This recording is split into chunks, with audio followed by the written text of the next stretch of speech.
Tai čia draugas Dovydas rado tokį kvepalų buteliuką, sako. Dar nebuvo pradaręs, man leido prasukti. Nu, Yra toks silpnas kvapas. bet senas buteliukas. Nu. Tikrai toks. Čia gal bus koks 19 amžius. Gal. A Vilniaus krašte kažkur rado. Link Šumsko važiuojant miške. Įdomu. Jo, ieškom su draugu lobių. Pirmas mano rastas lobis tokia nulauža.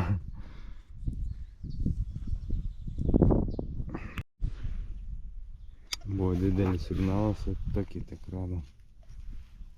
Gležės gamai. Buvo signalas, tokį įdomų metalo gabalą radau.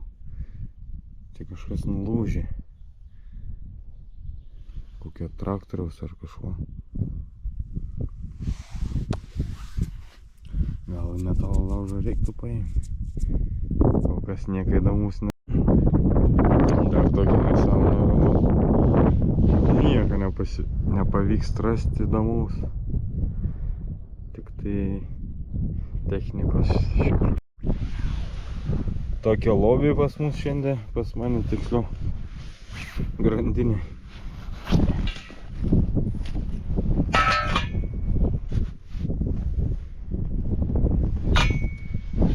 Tokia gal ir prieškario laikų. Tokia šiukšlė. Iškasinėja. Jokių monetų, jokių lobių, nieko.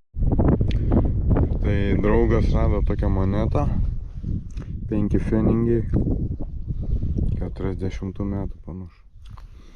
Šitam laukia daugiau nieko, tik tai metalo šiukšlės. Elsiuos prie griovio.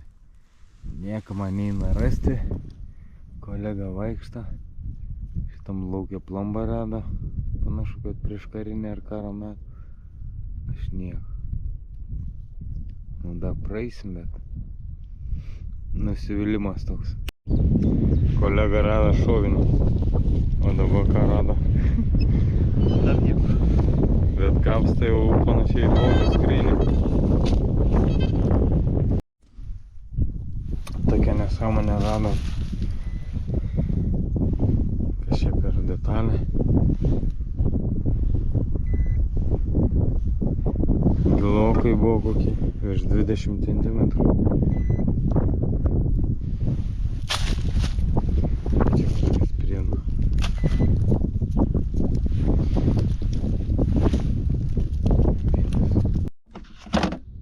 Čia draugas rado tokie metalo šiukšliai, bet čia kažkas įdomiau.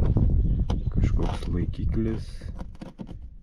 Gali būti, kad tuose laukuose buvo sodybo ir čia kažkas iš tos sodybos. Dar kolega nuvažiavo iš laukų surinkti metalo. Sako, jei nori pasimsi.